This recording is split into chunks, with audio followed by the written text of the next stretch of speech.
নমস্কাৰ বন্ধু বান্ধৱীসকল, আপোনালোক সকলোকে আকৌ এবাৰ স্বাগতম জনাইছোঁ আজিৰ আন এটা নতুন ভিডিঅ'লৈ। হয় বন্ধু বান্ধৱীসকল, আপোনালোকে গমে পায় যে আমাৰ শিক্ষা বিভাগৰ ডাঙৰ নিযুক্তি হ'বলৈ গৈ আছে 14 মে তাৰিখে, যেটো ইতিমধ্যে ঘোষণা কৰিছে। আৰু সেই বিষয়ে আজি এলিমেণ্টাৰী এডুকেশ্যন ফালৰ পৰা এখন নোটিছ জাৰি কৰিছে। তেন্তে বলক চাওঁ নোটিছখনত কি লিখা আছে আৰু কি কি গাইডলাইন্স দিছে। চাওক বন্ধু বান্ধৱীসকল, প্ৰথমে লিখিছে The final select list for the post of assistant teacher of lower primary, upper primary, etc. will be published in the official website of Director of Elementary Education, that means deeassam.gov.in from midnight of 11th of May. অৰ্থাৎ বন্ধু বান্ধৱীসকল আজি আপোনালোকৰ ৰাতি final merit লিষ্টখন দিয়া হ'ব। Elementary education যিটো website আছে সেইখনত দিয়া হ'ব। নেক্সট লিখিছে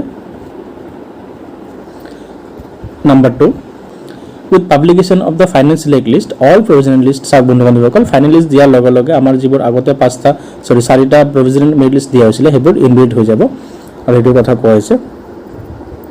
আৰু 3 নম্বৰটো ইয়াত এটা ইম্পৰ্টেণ্ট কথা কৈছে, there will be a one day orientation come ceremonial launch of the process of appointment by the Honorable Chief Minister of Assam on 14th of May, scheduled at field of college of veterinary science Khanapara. অৰ্থাৎ বন্ধু বান্ধৱীসকল, যিটো আপোনাৰ appointment দিয়া চেৰেমনি হ'ব, এইটো আপোনাৰ যিটো veterinary college Khanapara যিখন ফিল্ড আছে সেই ফিল্ডত অনুষ্ঠিত হ'ব আৰু 14 মে তাৰিখে হ'ব।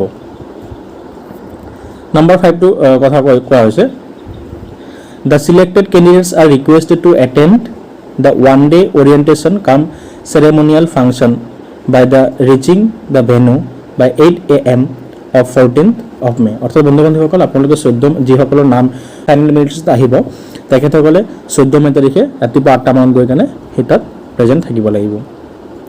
দে are also' requested to bring the respective page of final select list where in his or her name appears.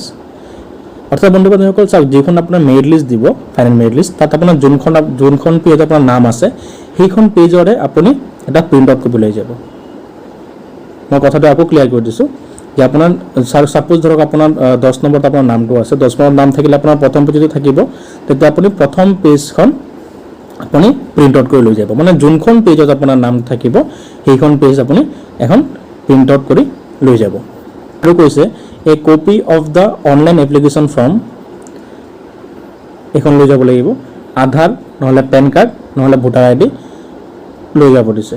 অৰ্থাৎ বন্ধু বান্ধৱীসকল, আপোনালোকে মনত ৰাখিব, লগত লৈ যোৱা ডকুমেণ্টছৰ ভিতৰত হ'ল আপুনি আপোনাৰ ফাইনেল মেৰিট লিষ্টখন ডাউনলোড কৰিব আৰু যোনখন পেজত আপোনাৰ নাম আছে সেইখন পেপাৰ আপুনি প্ৰিণ্ট আউট কৰি ল'ব, আৰু আপুনি যিটো আপুনি অনলাইন এপ্লিকেশ্যন কৰিছিল সেইখনৰ ফৰ্ম অথবা আধাৰ কাৰ্ড অথবা পেন কাৰ্ড নহ'লে আপোনাৰ ভোটাৰ ID এখন জেৰক্স কপি লৈ যাব, আৰু লগতে অৰিজিনেল কপিটো ৰাখি ফাংচন হ'ব। তাত আপুনি ভিতৰত সোমাবলগীয়া হ'লে আপোনাক এই ডকুমেণ্টছবোৰ আপোনাক দেখুৱাব লাগিব, তেতিয়াহে আপোনাক ভিতৰলৈ সোমাব দিয়া হ'ব। তো বন্ধু বান্ধৱীসকল, আজিৰ ভিডিঅ'টো ইমানখিনি আছিলে, ইনফৰমেশ্যনটো দিবলৈ চেষ্টা কৰিছিলোঁ, আৰু যিসকলৰ নাম আহিছে সকলোলৈ মোৰ ফালৰ পৰা আন্তৰিক অভিনন্দন থাকিল।